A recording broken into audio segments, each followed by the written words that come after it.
Hello and welcome to the Health Detective Podcast by Functional Diagnostic Nutrition. We bring you interviews from people who have conquered the trickiest of health challenges using the Functional Diagnostic Nutrition philosophy and similar healing modalities. You're going to hear from experts who have been through the ringer with their health issues and yet managed to come out on the other side. You can always visit us at functionaldiagnosticnutrition.com, but for now, here is today's episode.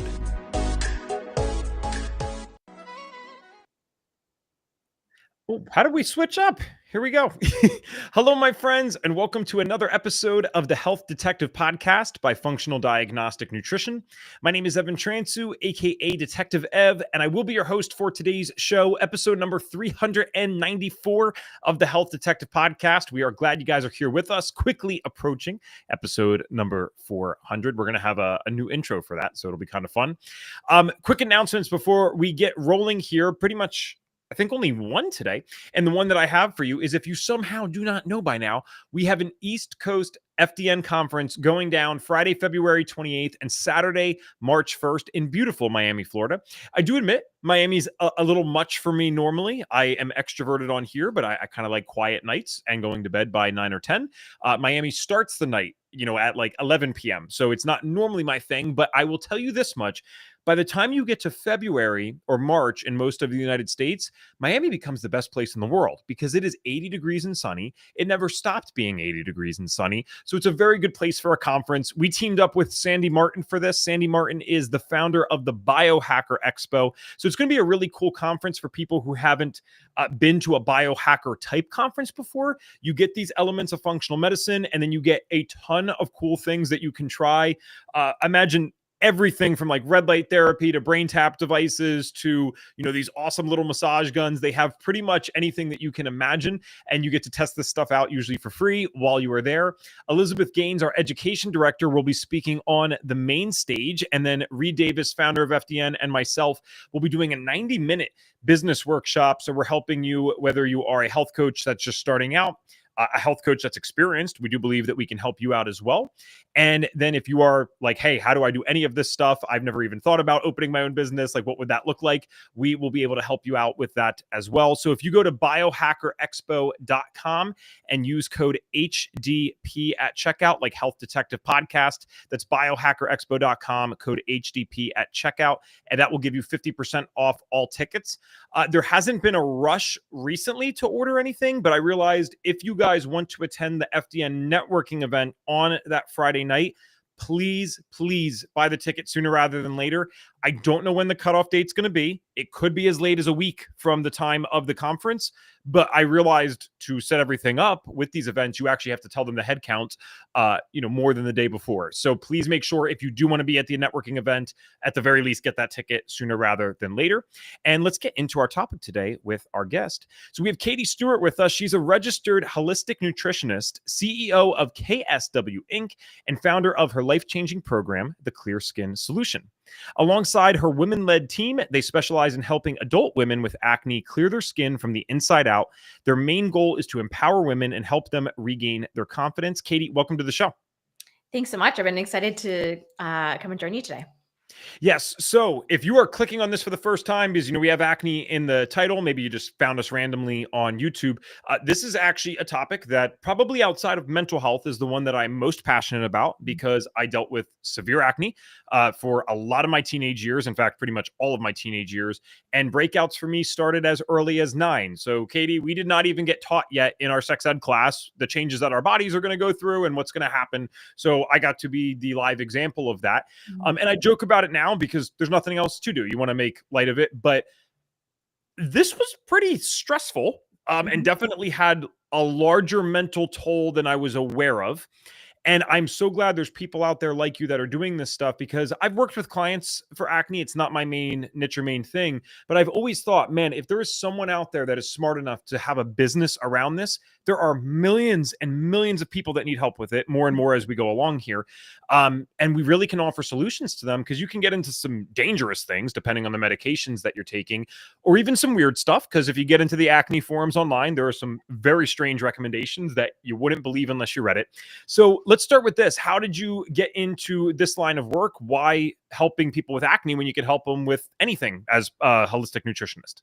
Well, just like yourself, I dealt with cystic acne. I actually dealt with it in my early 20s when I came off the birth control pill. So I had been put on the birth control pill. I think I was 14 at the time. Didn't need it, didn't need it for its intended purposes. I didn't have acne, had normal periods, but all my girlfriends took it. And I thought, oh, that's just what you do. So I took it for a decade. And when I tried to change my birth control around, my skin started to freak out when I had previously had flawless skin. And then when I, finally came off of the pill, I was dealing with cystic acne on my cheeks, the tops of my shoulders, the backs of my arms, my upper back, my lower back, on my jawline. And then I had this braille-like texture of pimples across my forehead, the tops of my cheek, and along what I like to call the goatee line. And I had no idea what was happening. And I tried count as any acne sufferer out there knows. I tried every product under the sun. I spent thousands and thousands of dollars trying to figure this out. And I was working in television at the time. So I was working for Hockey Night. Yeah, I was working for Hockey Night in Canada behind the scenes. But behind the scenes, I'm rubbing elbows with NHL players and alumni and executives and TV network executives. And I so badly wanted to be taken seriously, but my skin was so bad that I was so self-conscious. And working in television, it's a visual media. And I was also working at a local cable station on air on an HD camera every day. So I was seeing my breakouts in the camera every day, editing it, and it was taking such a toll on my mental and emotional well-being. And it was as you know, it was infiltrating every aspect of my life. I wasn't confident at work. I didn't want to be intimate with my husband. Didn't. When I finally went back to school to study nutrition, in my very first textbook, there was a paragraph on how the birth control pill impacts acne. And up until that moment in time, I had no idea that acne was anything except for a topical issue. I'm like, I just don't have the right skincare. So when I delved into, and I should say obsessed over all things acne and internal health, I realized that acne is actually an external symptom of an internal issue. And that's what was the game changer for me. Now, it took me a few years because I wasn't a practitioner at the time, Mhm. but I figured it out. And then when I decided, well, what do I really want to focus on when I help women in their health? And I knew how impactful acne was. And I know that when you have acne, your confidence is garbage, you have no self-esteem. And when women don't have confidence and low self-esteem, they aren't able to show up in the world in a way that they deserve to and that they're meant to. So I'm in the acne business, but I like to say I'm in the confidence giving business. That's awesome.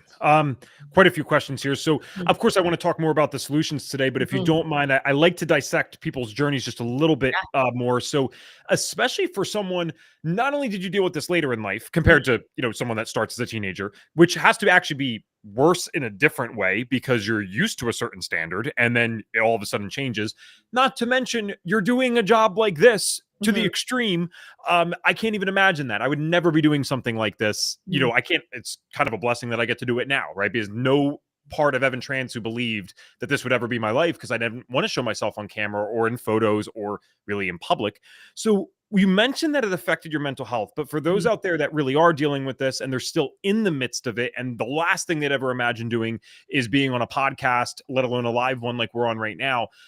What really, let's dive into that. What was that like to start experiencing that? So you were already married, you said, as well. I kind of thank God for that, because dating becomes nearly impossible when you're dealing with this stuff. So, I mean, was this something that were you thinking about it all day? Was it Mhm. easy to ignore it sometimes and just harder to ignore at other times? Like for me, it was an all day obsession. So that's why I'm just trying to dive into the Yeah. mental side a little more, I guess. For sure. I was in my early 20s, so I wasn't married yet, but I was with my Okay. now husband, and we were living together. And when I finally came off of the pill, it was a few months before our wedding. And my skin freaked out before our wedding. I panicked. I'm like, I'm going back on the pill. I don't care. I got to clear this up. And then it just cleared up in time. But even now, when I look at some of the up close photos from our wedding, all I see is my skin. And I was just like you, Evan. I was thinking about my skin all day long. In when I'm working in television, there's no other option because I'm editing my own stories. I'm seeing myself on an HD camera. I'm getting my doing my makeup in the mornings. So all I thought about was my skin. From the moment I woke up, it was the very first thought of, oh my gosh, what does my skin look like today? I would go right to the mirror and then start analyzing every spot, every pore. Where did that come from? Oh my God, I can't leave the house.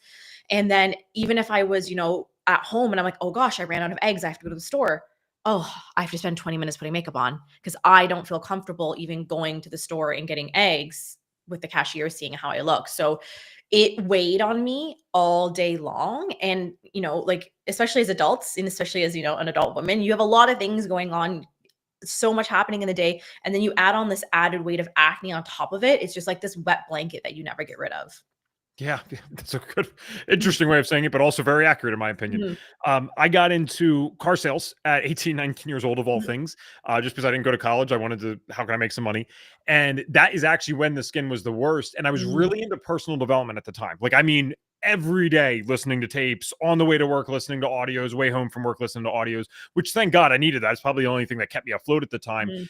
But there was just a certain point where like your body still knows, your mind still knows. So even though I'm hyped up and I am pushing through things, I'm applying courage. That's great. There's still courage still brings with it a stress because courage implies that there's a fear and it Mhm. implies that there's a fear that you're trying to override. Well, you aren't meant to do that forever. No human being's meant to do that forever.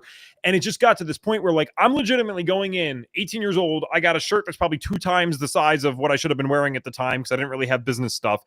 I'm working with all these 40, 50, 60-year-old dudes that are just, exactly what you expect as car salespeople. Blunt. They don't mind making fun of each other, all that kind of stuff. And literally my entire face is covered with this and I have to deal with customers in this Mhm. way. And I only made it there, I think it was about 4 or 5 months before I left because I just could not will myself every day. The stress of that courage, if you will, it tanked out. There Mhm. was nothing left. I'm like, I can't keep doing this anymore.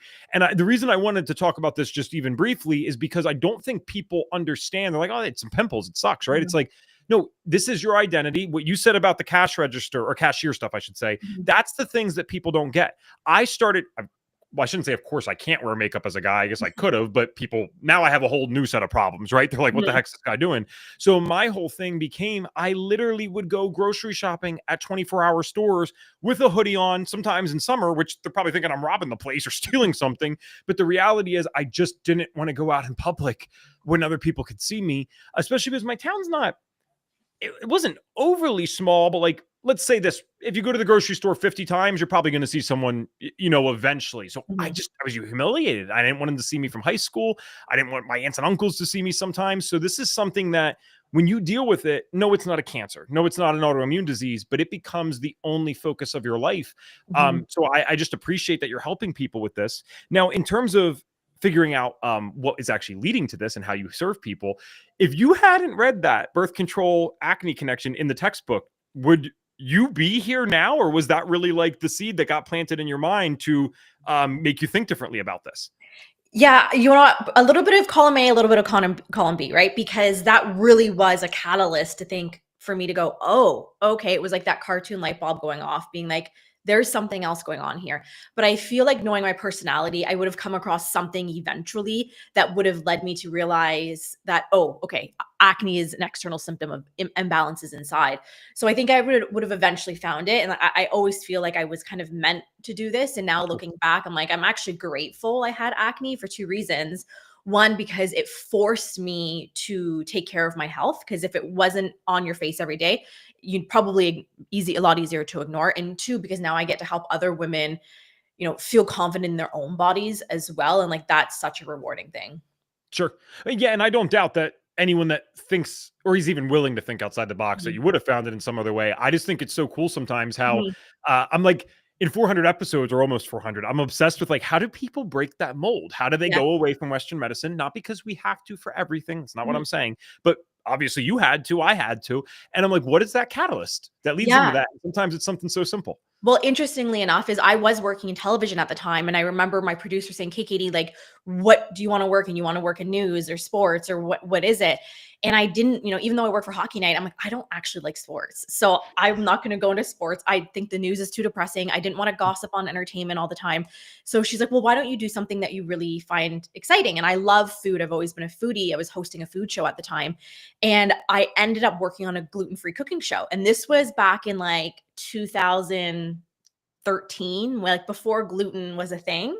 And I remember being like, like, what is gluten? Like, what are you talking about? And I had suffered since I was in kindergarten with severe migraines, like debilitating migraines. I was now taking a prescription on a regular basis that actually like made my body feel like a zombie. Like I couldn't even function. It would just melt me into the couch. And I was taking that on a regular basis. I had really bad stomach pains. I was also dealing with acne. And I thought all of this was just normal. I thought like everybody felt like this. Mhm. And when I removed gluten, my migraines started to ease up. And then I removed dairy, my migraines were completely gone. And then I discovered I was celiac. And then my stomach issues started to clear up. So that ended up being the catalyst for me to go back to school to study nutrition, because my end goal was always for me to be an expert in nutrition on a television show. So, and then the path kind of diverted and I learned about acne, and then everything kind of dominoed from there. Okay, so yeah, going into that, I guess that segment there. Mhm. So you have some type of revelation, some type of light bulb moment Mhm. that says, "Oh, maybe there's more to this." So you started experimenting. It sounds even before getting certified, Yeah. experimenting with gluten free, experimenting with dairy free. Were those literally the first things, or Yeah. I guess a better way to word it, because I'm always interested in this, or what are the first things that you tried that were natural that moved the needle for you Mhm. so that now it's not a light bulb moment anymore. It's like, oh, I know I'm on the right track. I might not be where I want to be yet, but I Mhm. know I'm on the right track. What were those first It things? was definitely going gluten-free and dairy-free, like, not knowing I was celiac probably for my entire life, and then all of a sudden, these migraines I was getting every other day were gone, like, I didn't get them anymore. The severe stomach pain that I was getting, I didn't get anymore. My PMS started to ease up, and it was so life-changing for me, because I literally had no idea that what you ate, what you put in your body could actually make a difference in how you felt, because I grew up, being called Carbo Kate because all I ate was like grilled cheese and pierogies and chicken fingers and pasta and chips. And like I didn't eat vegetables or drink water. And for me to like realize this was it was a huge moment. Is it a real nick? They called you Carbo Kate? Well, my dad did. Okay. He I'm like picturing the kids at school. I'm like, how would they No, even I know should have this? clarified. My family did, because I literally like I would go out for dinner, order grilled cheese and french fries with a side of mashed potatoes. Like I only Okay. wanted carbs, no vegetables. That makes more sense. Yeah, So sorry, should have clarified. yeah, you get the needle moving, Yeah. and it's kind of one of the best feelings in the world because we could Mhm, still actually be dealing with some of the health symptoms, but when we start to see that now there's hope, there's a light mhm, at the end of the tunnel, there's something more here, it gets very fun. So, at what point, I guess, because you kind of already touched on it, but was it the resolution of the migraines that convinced you, all right, I need to like fully go into mhm, this as a career path? Was it also the acne? Like, it's a big jump for someone to say, this is what I'm actually going to mhm. go do now and spend more money to learn about this stuff. So was that kind of the final straw? It was actually discovering the gluten in the dairy one made me wanted to go back to school to study nutrition. I had no idea about the acne yet. I just thought Right. like I needed different skincare. Maybe I was had a medication deficiency. Like what was going on here? And then once I started going back to school to study nutrition, that's when I realized acne is a symptom and it's not a topical problem. Okay. So then let's talk about some of the major things, and we can just go in any direction here, I Sure. guess, like depending on what's most important to you. So you go to school for this, you learn Mhm, more about it, you start probably trying more things, and mhm, come to this conclusion that yes, our skin really is just a reflection of the inside. And I never thought I would have said that. I'm not even recommending this because our friend Rachel, who was on recently, Rachel Varga, she got a little mad at me for not using a cleanser or anything, but it's not that I'm saying cleansers are bad. I just wanted to know if this was really internal. So up until recently, on Rachel's recommendation, for 9 years, I have not used a cleanser. I use water and a moisturizer. That is what I've used for 9 years straight. And if that's not proof that this was an internal manifestation coming out externally, I don't know what is. mhm, Because I used to have every product you can imagine, how to mhm. take antibiotics, all that stuff. So, what were some of the main things that you realized were contributing to acne, or just even what are contributing, or what's contributing to acne in all these people that deal with Mhm. it? Because this is a really, it's not normal, but it's a very common symptom that's happening now. It's extremely common, and I think one of the biggest misconceptions is that it just afflicts teenagers, right? When that's not the case. Um, like millions and millions of adult women in their 20s, 30s, 40s, and even 50s are not only still dealing with acne from when they were a teen, but a lot of them are developing it as an adult, like after they've had kids or in their late 30s. And when I spent all of these years of like not only going through nutrition school, but trial and error, what was working, my own research, it really came down to what I call the 5 acne clearing pillars. And this is actually what we teach to our clients in the Clear Skin Solution. And number 1 is going to be gut health, because we know like the gut is going to be that foundation. And then pillar 2 is going to be detoxification organs. Pillar 3 is hormonal imbalances. Pillar 4 is actually emotional well-being. And then pillar 5 is going to be nourishing skincare. The nourishing skincare isn't a root cause, but we need it in there because we need to be repairing our own skin barrier from all of the damage that we've done from all of these topicals we've been using that are so super harsh. So when we look at those internal reasons, it's not going to be the same for everybody. Like, sure, they may show up where they have a little bit more gut than they do detox, but out of the thousands and thousands of clients that we have worked with, we've never seen a client where it's just their gut, it's just their hormones, it's just their liver. It's always a combination of these systems and body organs that have to be addressed. And we've never, gone after a person's acne the same way as another client. Sure, they might both have candida, but maybe one has candida and low stomach acid, and the other one has candida and a cortisol issue. So we're having to really formulate very specific journeys and customized journeys for the individual based on what's happening. Because I almost like to explain these pillars as like umbrellas, right? Where it's like the gut health umbrella. And then within that gut health umbrella, what are those individual raindrops that they're dealing with? Is it a candida? Is it a SIBO, a parasite, a low stomach acid, a leaky gut? Like, what is happening in there? And then we, as you know, all of those individual things are going to be fixed a little bit differently. So then we need to be really understanding, okay, what raindrops are in the gut? What's happening? Is it their liver, their lymph, their colon, their kidneys? Is it poor methylation? So really being able to take all of those puzzle pieces and put that puzzle together for everybody. I think that resonates totally with our audience because at FDN, it's not that it's made specifically for acne, but they're taught about Mhm. these foundational labs. That's what we learn. And everyone's lab results are different, but the concepts remain the same. We're still going to look at your hormones, but yes, my hormones might look completely different than someone who's in perimenopause or something Mhm. like that. So I know that we probably can't go fully in depth in only 30 more minutes. That's fine, but I'd love to start talking about these pillars in a more Sure. deep way. So let's start with the gut health one. Are you guys? You sound like you're utilizing some form of testing just by the We stuff are. that you Yes, listed off. So absolutely. what, Yeah. what does that look like? So within the Clear Skin Solution, we are a test, don't guess. So that's why FDN works so well with what we do, because as you know, symptoms, while they can, maybe you can have the same symptom, whether it's a gut issue or a hormone issue, or it's really hard to tell by symptoms alone. So for us, we utilize a hair trace mineral analysis for every single person that comes into the Clear Skin Solution. It's included. And then we do have options where they can upgrade to, GI maps, to hormone tests, the food sensitivity testing. We really have anything available. So we run an HTMA, and we've never once seen the same results come back for any of the thousands of people we work with. They all have acne, but their test results are all completely different. So once we get those results back, then we're able to say, okay, these are the body systems that we need to be working on. And this is the roadmap and the timeline that we're going to do it within. Okay.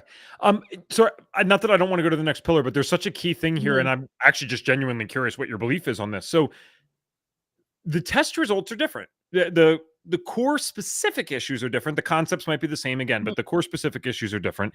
We have people with the same symptoms, Mhm. relatively speaking. It's acne. Maybe there's different types of acne. I get that. So it's like, if at the end of the day, the specifics are really different, but the symptoms are widespread, common, millions of people, and pretty much the same. What is like, how do you explain that to someone simply? Like, what is the mechanism that leads to all these different specifics ending in the same result? Like, do you just look at this as, hey, your body has an overload and things are trying to get the heck out? Or is it inflammation? Like, how would you explain that connection? Inflammation and poor detox pathways, right? Because our skin is our largest organ of detoxification. So if our other organs are struggling, it's the body's going to be like, "Hey, skin, we need you to be getting some stuff out of here." So that's where it's going to be starting to push, inflame, and then we're leading to breakouts. But also just that systemic inflammation, where inflammation really is at that core root, the inflammation, the oxidative stress, and the pathways that are all pushing it towards the skin. So your second pillar, I believe you said detoxification was the Detox. second Yep. one. Mhm. What does that look like? Because again, you get people on here, and this nothing's bad. It's just so different depending on what we're Mhm. talking about. Liver detox, gallbladder flushes, parasite cleansing. So what does detox mean to you? Again, it's going to be individual to the client. So we're looking at their labs and seeing what's happening, and we can see, like, is it more of like sluggish liver? Is it maybe phase 1, phase 2 of their detoxification? Is it their colon isn't open? It's just the constipation we're needing to ease out. Is it they're having like sluggish kidney function, that sluggish lymphatic system? So really from there we're able to say, okay, once we've identified it's X, Y, and Z systems, Then we're going to be utilizing, like, we're very food based. So we don't do really intensive, like, strict, you're going to be celery juicing and juice fasting and water fasting. We really like to make these food based. Sure, we're going to be eating specific foods, holding off on those inflammatory foods, the ones that are overwhelming, say the liver or the kidneys, and focusing on those nourishing foods and adding in supplementation to support that, to help open the pathway. So maybe some it's going to be looking more herbal, maybe others it's going to be more homeopathic, and it really comes down to what those individual people are dealing with. And then we also always make sure we're including lifestyle habits, because we need to be making sure that we're weaving in lifestyle habits alongside the nutrition and the supplementation. I I apologize. I understand the individualized side. I guess what maybe I'm trying to get to is Mhm. you have these labs at your disposal. Yep. That's good. You mentioned HTMA multiple times. So let's say, I mean, I'm not a woman, but let's say I'm a woman. I dealt with the same issues that I had 9 years ago, and I come into your virtual office Mhm. and I work with you guys. Are there standard labs that are getting ran on everyone other than HTMA, or does it start there? Then you look at intake and decide on the other. I think I'm trying to figure out, how do you decide what other labs are being Got run? it. So HTMA, no matter, like, it's included in the program. You Okay. come in, you're getting an HTMA. And then from there, some clients coming in, they're like, hey, I really want to do GI map. Like, I know there's some type of issue in my gut. Like, can we do a GI map? Absolutely. We generally focus on, outside the HTMA, we'll do a GI map, an IgG. Those are going to be kind of ones that we'll do foundationally. And we really don't run, say, like a Dutch test. We generally won't run a Dutch test on one of our acne clients until like the end of their 6 months with us, because we're so focused on opening up the detoxification pathways, getting the gut working really well. Because oftentimes, if you run a Dutch too soon, it's just going to come back with gut inflammation. And it's like, okay, well, how about we get that gut working better so your hormones can start to, regulate and produce and metabolize.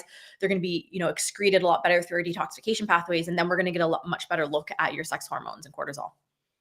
This is why I love talking to different people who use labs, because we get in our foundationals, we have a salivary hormone test as a Mhm. foundational. Many FDNs, especially those that end up working with like middle-aged women, or a lot of them help support women through menopause, they'll end up using the Dutch as a Mhm. foundational. And I'm not even against this. I like the FDN system, and I use the FDN Mhm. system, but I've always I get what you're saying, because there are so many changes, especially with the other stuff, that the hormones, those results are so affected by the other work that we Mhm. do, that it's kind of good sometimes to get that stuff under control and then see, where it's at. Versus like, if I have a parasite like blasto or something, Mhm. I can work on my hormones all I want. I have definitely seen GI maps where that infection is not as significant as Mhm. maybe we expected, but I haven't yet heard of someone that completely fixed their hormones, did nothing for the parasite specifically, and all of a sudden blasto disappears out of their body. So yeah, that makes a Mhm. lot of sense to me. Yeah, and what's so interesting with acne is every woman comes in being, Katie, I have hormonal acne. It's just for my hormones. That's all I need to fix. And we're like, yes, and Mhm. yes, it's your hormones, but we always explain the acne clearinghouse. Your gut is the foundation. You got to pour a really strong, sturdy foundation before you can be putting the walls and the roof on. So once that gut foundation is there, then we can be putting the walls on, which is our detoxification organs, because we want our gut functioning properly before we start detoxifying. We want, like, our colon to be opening. We wanting to be able to absorb our nutrients. Then once we have sturdy walls from our detox organs, that's where we can put the roof of the hormones on. But if you skip right to a roof when you're building a house, it's going to come crashing down because there's no foundation or walls to hold it in place. And I think when you explain it to people in that way, they understand, like, okay, my body systems rely on each other. And this is why I haven't been able to balance my hormones properly, because I skipped the gut and the detox organs. And we're about at the 30-minute mark. So if you guys have any questions, I see quite a few of you on. Please feel free to start dropping them now. And I will always prioritize your questions over mine, as long as they're relevant to Katie. If you start asking us about random stuff, that's not relevant. So, excuse me, Katie. So with the pillars, going back to that, I know number 4 was the emotional side. I forget what number 3 Mhm. was. Hormones. Hormones. Okay, so Yeah. I think we actually have touched on that quite a bit. So if you don't mind, we can kind of go to number 4, because I'm Sure. fascinated by that, because I feel like I know where you're going, but some of the Mhm. audience members definitely might not. So why is looking at the emotional side of this so important for people suffering with acne? For sure. So when I first became a nutritionist years ago, I at the time didn't understand how important our emotional well-being and health is to our overall health. I'm like, no, that's separate. Like, your brain is separate. The rest of the body works together. And when I started early on and I was working with acne clients before I had my online company, I realized very quickly how intensive the emotional well-being component was here for a couple of reasons. Is, it's only really been in like last 5-10 years where like more science is emerging that our emotional well-being and like past traumas we've experienced get stored in the body.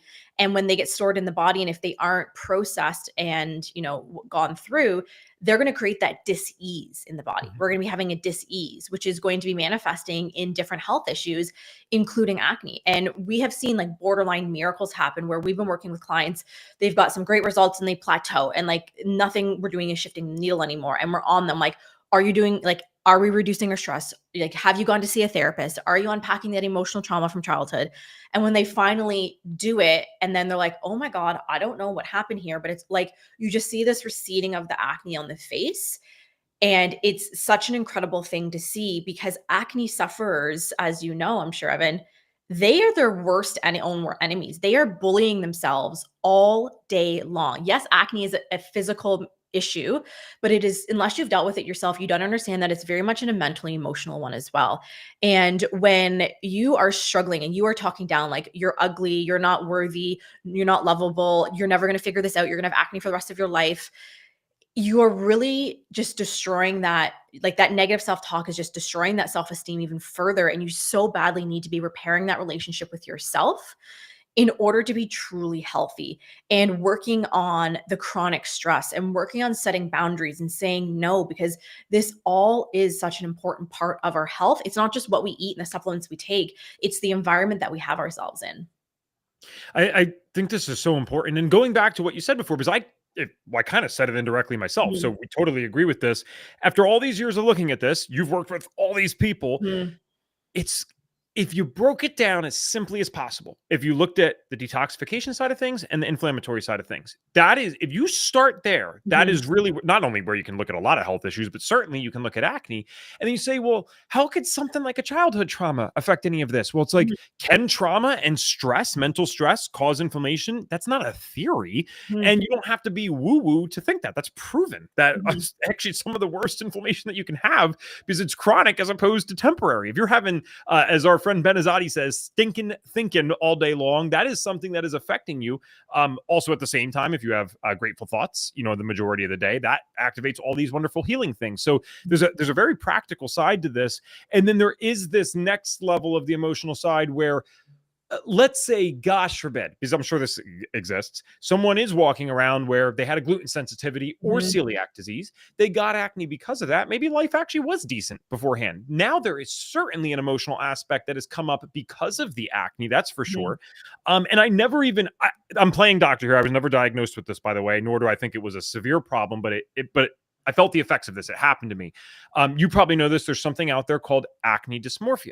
And if people Mhm. are like, oh, have I heard of that? Well, you've probably heard of body dysmorphia. So this would be, the pro bodybuilder that thinks that they're small, but they're walking around double the size of me. This is the young woman with anorexia that thinks she's, not thin enough or needs to be tinier, but, she's already in a very serious position. And that's the last thing that she needs. So acne dysmorphia is actually this Mhm. thing, guys, where the person thinks that their acne is worse than it is. Now, again, I'm playing doctor here because I was never labeled with that, nor do I think it was a severe thing. But I'll never forget the time that I even looked this up. I had never heard that phrase, but I looked it up as I thought it was so crazy what was happening in my mind. I was probably 4 or 5 years into my healing journey. And I remember saying to my friend, it was a buddy guy friend that I Mhm. didn't mind talking about this stuff with. I said it matter of factly. I'm like, well, like, man, like, it's kind of weird for me because I have acne. And he looked at me. We were at the gym together. And he looked at me. He's like, what are you talking about? You don't really have like acne anymore. I'm like, well, yeah, like I definitely have it more than other people. He's like, I mean, like, yeah, dude, you have like one breakout. Like, I don't think of you as someone with acne anymore. Now, this is like the Mhm. first time in my life where that wouldn't have been the case since 9 years old. I'm like, you don't think about me as someone with acne. And when I got home, I looked at myself and I looked at the photos from the past, Mhm. and I'm like, wow, yeah, no, I look like a normal person, but I was still walking around with that identity. And you say, well, what's the big deal about that? The big deal about that is someone with severe cystic acne to me wasn't worth getting the good jobs, Mhm. wasn't worth being on camera, wasn't worth public speaking, wasn't worth dating, mind Mhm. you. So I was still carrying all that stuff around. So is this part of the emotional side? Is that something For that you're sure. helping people with, is how to live life after this is done? Yeah, we actually within the program we have a mindset coach to really Oh, help nice. them repair that relationship with themselves, because this is such a huge component where we have clients coming in, like you said, with the body dysmorphia, the acne dysmorphia, where they have been so brutal and so hard on themselves that now they're in a spot where, just like you, is they had severe acne. Their acne is pretty much clear. They just have some lingering things, but they don't, like, they still see themselves as someone with really bad acne. But on the other hand, we always want to say that I don't care how severe your acne is, if it's a handful of pimples or it's like widespread across your body, no matter what level of acne you're dealing with, it doesn't dictate whether you're worthy of help. Because we have clients coming in being like, Katie, I don't have that bad acne. There's like some of your clients I see on your social media. And I'm like, well, if it's impacting how you feel about yourself, you're worthy of that help no matter what, because it's impacting how you feel. But it is a really incredible phenomenon where we do see that dysmorphia heavily in a lot of our clients. I I want to ask this because there's going to be someone out there that's listening. It happens every time. They clicked on this because of acne. They're sitting there, unfortunately, right now with Mhm. the severe case. And because I've been challenged on this before, you've probably heard this as well. So we'll say something nice, right? Like you're worth this, you're worth that. They'll be Yeah. like, well, guess what? I can't get a date. So I know that it's not just the acne thing. And Mhm. so I try to, I haven't figured out how to word this. And I'm probably too tough love on others because I was tough love on myself. But I always want to know like what the balance is here, or what the right thing is to say. Because guess what, Katie? Yes, when I had severe acne, not one person was giving me the time of day, Mhm. right? Looking at me. So what happens is you read these nice things or people tell you sweet words, but unless you are already in a committed relationship with someone that's a half Mhm. decent person, hopefully, no, guess what? That initial interaction, because we do like to be at least semi attracted to our Mhm. partner. At the very least, we don't want to be repulsed by it. And I do think at the same time, it's sad, but if we break it down purely to biology and evolution, the acne is a warning sign. What is it telling the other person? It's saying this person's unhealthy. It's Mhm. actually a warning sign saying this is not a good person to mate with. Now, I'm a spiritual person that believes there's way more to us than our biology. I'm just saying that that's real. So, how do we balance, if you know, how do Mhm. you balance self worth as a human being while you're in the midst of this? Because this doesn't heal overnight, even with the best people like you, it still takes some time. So like, how do I balance, hey, I still have worth as a human being, even though I can see right now that I am getting treated differently Mhm. because of my acne. It's not just in my head, it actually is happening. Absolutely. Yeah. It's really difficult, right? Because I always want to validate how somebody's feeling. The feelings that you're having around your acne are absolutely valid. And we do live in this extremely visual society, more so than the human race has ever experienced in the history of us being alive. We are constantly on our phones with reels and selfies and pictures and mirrors, and how, like, the visual appearance is so important in our society, even when we say it's not. And of course, everybody wants to feel beautiful. They want to feel good looking and attractive in their own skin and want their partner to be attractive. So when you're going through this journey, this is where I really recommend that you do have some type of support system, whether you have a therapist that you go and see, a friend, a community group, somebody that understands and can really help you through that, because it is not an easy journey. I'm not going to lie to you and say, oh, it's like a cakewalk from A to B. It's going to be overnight and all of your issues are going to be gone, because that's not the case. And there are going to be days where it's harder and it feels impossible, and you have that negativity. But when you have that support person in place that can really help get you back on track and say, yeah, okay, dealing with acne, yeah, it absolutely sucks. Absolutely. But we don't want to stay stuck here. We want to keep working towards our goal and really working to repair that relationship with ourselves. I think that's fair. Yeah, I think we got to balance things in life. When there's something that we can change, I, what I'm getting at is that I think the narrative has gone too far the other way sometimes. It's my opinion. I'm not saying I'm right, but Mhm. my opinion is that the narrative's gone too far the other way, in the sense that there's a lot of promoting online of the idea that, people just have to accept me the way that I am, no matter how screwed up it is. And it's like, well, no, a woman is not obligated to date me because I have, or just be, while I have severe cystic acne. No one is obligated to do anything like that. That's kind of ridiculous. With that said, if there's something I can change, like a severe cystic acne, I actually think one of the healthiest things to do is to take positive action, not Mhm. negative action, but positive action towards changing it. Now, if there are things that we are comparing ourselves to others with, like, okay, every dude, I'd love the most chiseled jaw in the world, like a Greek sculpture, right? That would be awesome. I can't change that. There's no supplement I can take or diet I can do to give me a Greek god chiseled jaw, right? So I grow a beard, Katie. That's pretty. I'm kidding. That's not the We're real here. strategy. But Yeah. there's a point where there's acceptance, and that's where self love happens. I think it's of the things we can't change. But if there's things that we can change while still being healthy, while taking positive Mhm. action, I don't. I don't think that's bad. I actually Mhm. think that's like the game. I think that's what we're supposed to do is we work on ourselves and make ourselves the best that we can. I think that's Mhm. okay, personally. Yeah, I think it's a combination of the 2, right? Mhm. Is, not judging people for what they're going through because how they're feeling it isn't a fun thing to do and like still accept people and not shun them just because they're dealing with severe acne. I think it's really Yeah. important to just have that accepting attitude and that understanding attitude. And then at the same time, I like you said, is it's so important to be able to want to feel confident in your body and want to feel good. And acne is a symptom that something is off inside your body. That something is amiss. And I another reason I'm so grateful I'd had acne is because it really forced me to make my health a top priority. Where I'm Mhm. like, okay, something is happening. I want to fix what's inside. And I always tell our clients that yes, we are coming in to have clear skin and feel confident, but what you're really doing is setting yourself up for success later on in life and reducing your risk of more deadly disease Yes. later on in life because your body is functioning in a more optimal state. Yeah, it's a warning sign. Great question here. Tracy asked, any advice on scars from previously having acne? So let's say you're fortunate enough to work with someone like Katie. You get through that. What do you do with the scarring?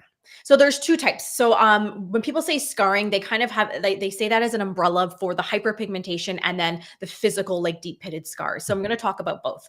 So on the one hand, which is the post-inflammatory hyperpigmentation, those are those dark marks that are left over after the acne themselves goes away, right? It's like one thing to have the pimple and then you're going to have a dark mark forever. So what we can be doing topically is you can be using ingredients. This is where that nourishing skincare comes into play, right? So looking for things that have like a vitamin C, that's going to be very brightening. Maybe like a retinaldehyde. We're going to be looking at things like an AHA or BHA, which is going to be an exfoliant to help like slough off the dead skin and really help improve that cell turnover. That can be really great. You could also be going in for things like IPL. So like those are lasering. That's going to be bringing the pigmentation out and having it drop off. But if we're on the other side and we're dealing with like the deep pitted scars, the ice pick Mhm. scars, this is where it's very difficult to be treating with just topicals alone. This is where you would be wanting to go to like a medical spa or any of those like dermatologists that do the cosmetic procedures as well. That's where like microneedling, the facial is like a microneedling where it's physically putting little punctures in the skin and helping to regenerate the collagen to help smooth out out those actual physical scars. Okay, because I fully trust you here. I'm just asking because I've heard Mhm. very mixed stuff. Like I was hoping that you'd bring up microneedling because I've looked into these things briefly. Quite frankly, again, I'm fortunate enough to be a male that's bearded, and I looked better with the. Even if I had never had acne, I promise you, a beard is good for me because I get Yeah. about 6 years younger, and I don't want to look 23. Yeah. So at this point in my life, so I did look into it though, and then I kind of gave it up completely because I Mhm. had heard so many people say like, "Oh, this is amazing," and "Oh, this doesn't work." Is there my question is not challenging the validity of it per Mhm. se. Is question is why does there seem to be such mixed reviews? If you know, So it's hard to say is the people that it didn't work for, I'd like to know like what was really going on with their skin. How many treatments right. did they go for? Did they go to a reputable place? Did they keep up with the post care? And it's going to come down to that individual. So the clients that we've worked with that have gone for the microneedling, they've had such great success. And I've seen very few and far between people where it hasn't worked for. Awesome. Again, if we have very severe scarring, maybe you'll never completely get rid of it, but you can absolutely improve it. And if you're like, oh, well, maybe microneedling is not for me, you can go and talk to make sure like they are a certified esthetician or at a dermatology office to find out, well, what would be the best treatment for your scars that you're dealing with. Yeah, and I guess it's kind of good because men have facial hair and women have makeup, so it's like once you get this stuff healed, I promise, guys, like once it stops, uh, like the problem is no longer there, Mhm. right? Like there's not active acne going on. Like if you work with someone like Katie and it stops, it's so much easier to manage the other stuff. Mhm. Not to mention your skin can look completely different depending on what you did that day. For some people, if they go in like a sauna or steam room, it doesn't make their skin look good. If I go into a sauna for whatever reason, I guess just that blood flowing to the Mhm. skin, my skin looks actually great. for Mhm. the day? How much sun did I get? Did I get too much? Because that can make the minimal scarring that I have look more pronounced. If I am paler, it almost works to my advantage. That's me personally. I'm not even Mhm. saying that's everyone. My God, something simple. How well hydrated am I? Right? If I'm completely dehydrated, skin looks different. If I'm well hydrated, my skin looks much better. So there's like these little things that can really make your skin change quite a bit, Mhm. just even on the day to day. So probably lots of other stuff to do for scarring. We can talk about that at a different time.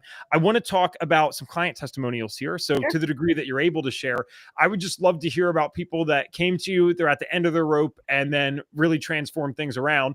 I do know that you're going to have acne stories. I'm Mhm. almost wondering, like, with the work that you do and how you help people, I'm assuming there has to be people that came in for acne and then you probably benefited them in other ways as well. So, Mhm. regardless of what it is, I'd love to know like one or two top stories that really stick out to you where people have their lives changed by working Mhm. with you guys.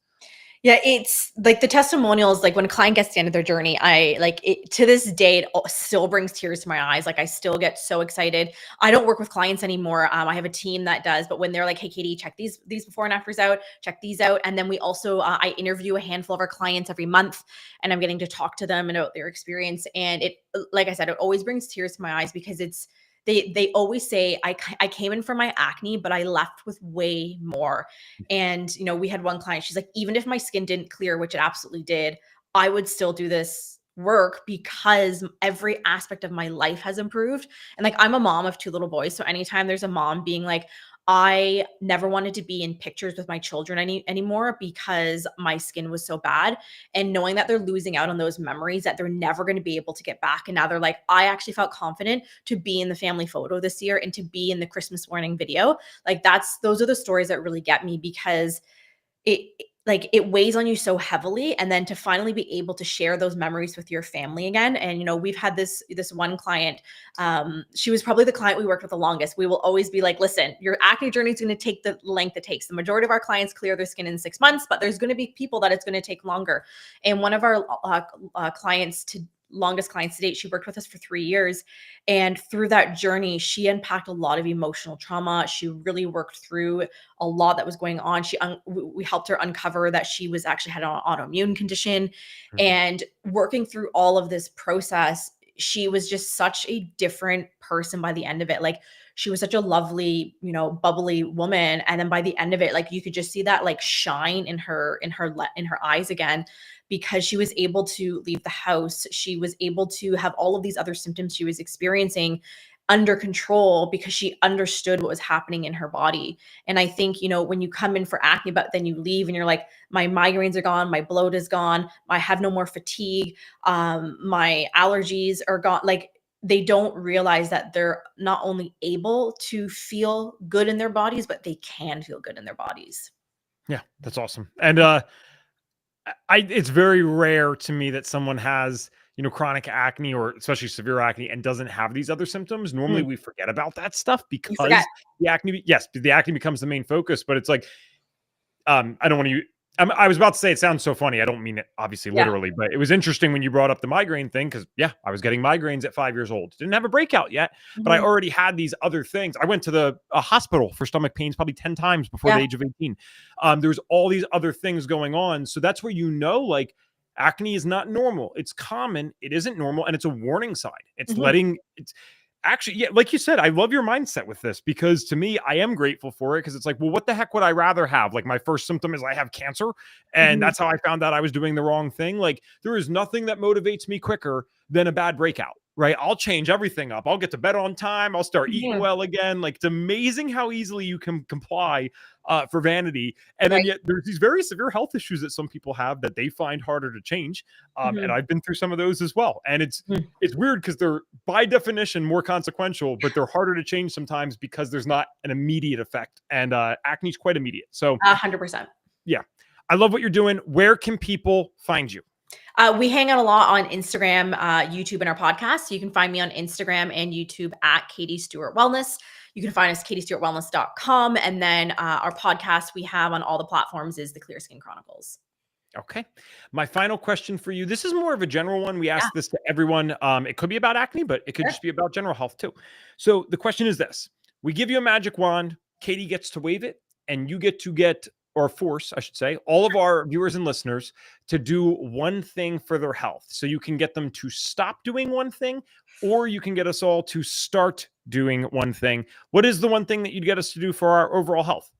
That's so hard because I'm so torn between sleep and eating, actually eating meals in a day. And I think I might have to go with meals, especially for my audience, because women are not eating enough food in the day. They think coffee is a meal and they're running on like 500 calories and they're not eating the food. Their blood sugar shot, their cortisol's through the roof, and it's causing a cascade of effects. So I'm going to have to say actually eating enough food in the day. Awesome. Katie, thank you so much. For those that are listening, if you enjoyed this, can you please drop a thank you in the chat? Because, guys, our guests can't see the live audience numbers. So I always tell them there's going to be a live audience. And then when you guys don't ask questions to them or say anything, I want them to know that you're alive. So if we could just drop a thank you in the chat for Katie, that would be great. And I'd probably love to have you back on in the future, just because I think I'd want to talk to you, but there's probably other routes that we can take and dive even Absolutely. deeper for 30, 40 minutes. So I love your story. I love that you got this figured out. And thank you for helping other people with this. This is something that, unless you've dealt with it, you wouldn't even realize it's such a big deal, but it literally can be some of the worst things that people deal with in their life. And that's saying something. So thank you, Katie.